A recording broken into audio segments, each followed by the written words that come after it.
Assalamu alaykum wa rahmatullohi wa barakatuh. Құрметті де қадірлі Құран сүйер қауым.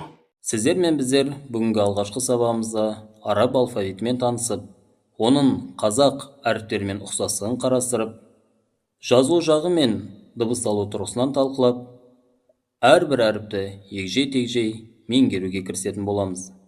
Араб алфавитінде әріп саны 28. Араб алфавитінің ерекшелігінің бірі, әріп атауы мен оның дыбысталуы екеуі екі бөлек. Мысалға, جيم شين غين قاف. бұлар Ж, Ш, Ғ, Қ әріптерінің атаулары. Байқағаныңыздай, әрбір әріптің атауының алғашқы әріпі сол әріптің қалай дыбысталу керек екендігін меңзеп тұрады.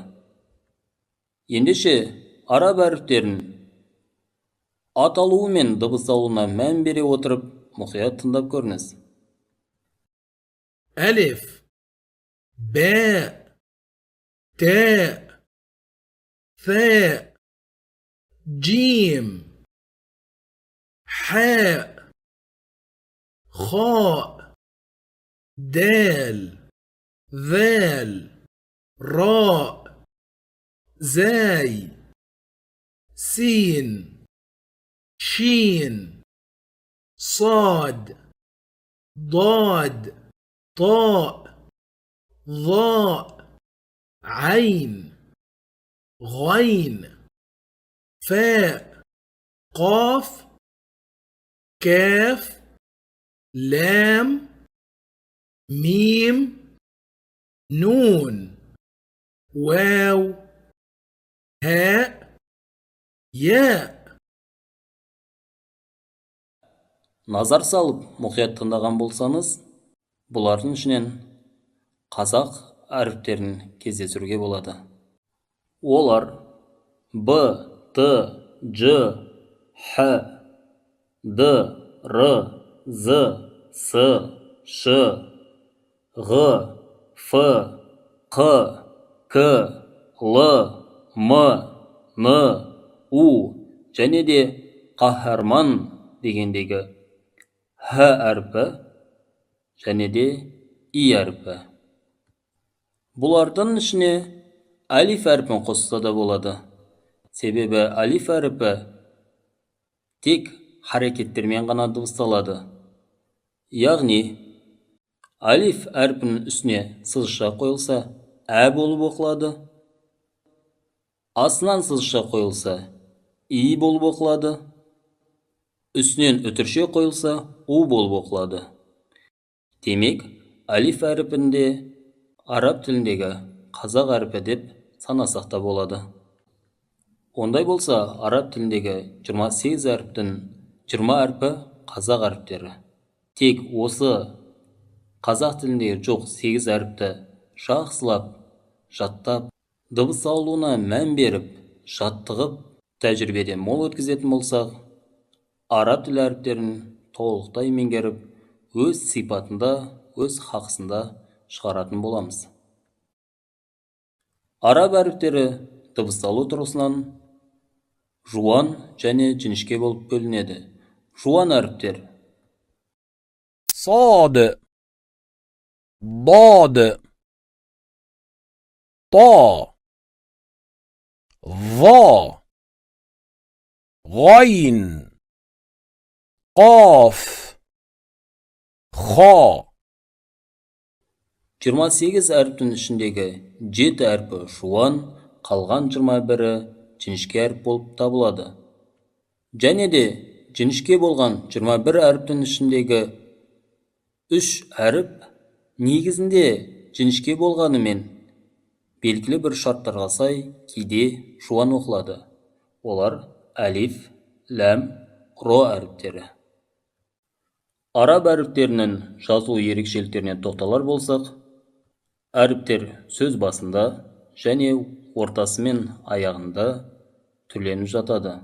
Мысалға, либульбуль деген сөздегі ләм әріпке мән беретін болсақ, ләм әрпі сөздің басында, сөздің ортасында, сөздің сонында, сөздің үш түрлі тарапында, үш түрлі формада келген.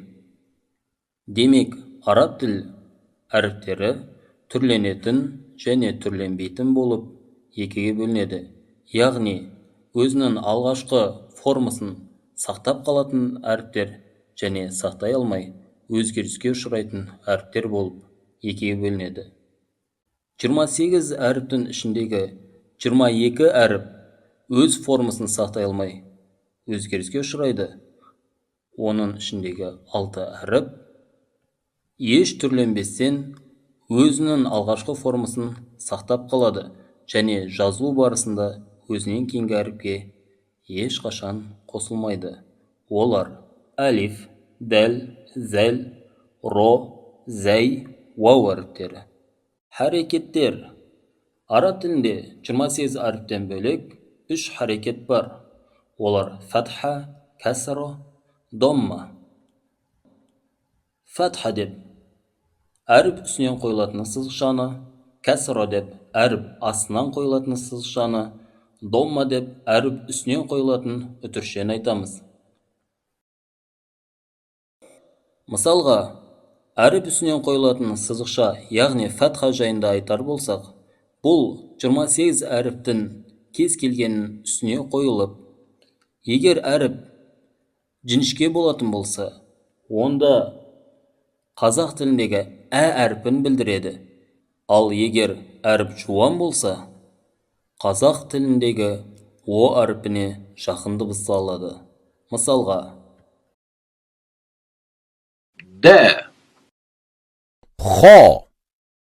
ал енді әріп астынан қойылатын сызықша, яғни кәсра жайында айтатын болсақ, кәсра бұл да 28 әріптің кез келгенінің астынан қойылып, егер әріп жіңішке болатын болса, и деген дыбысты білдіріп, егер жуан болатын болса, қазақ әріптерінің ішіндегі ы әрпіне жақын оқылады.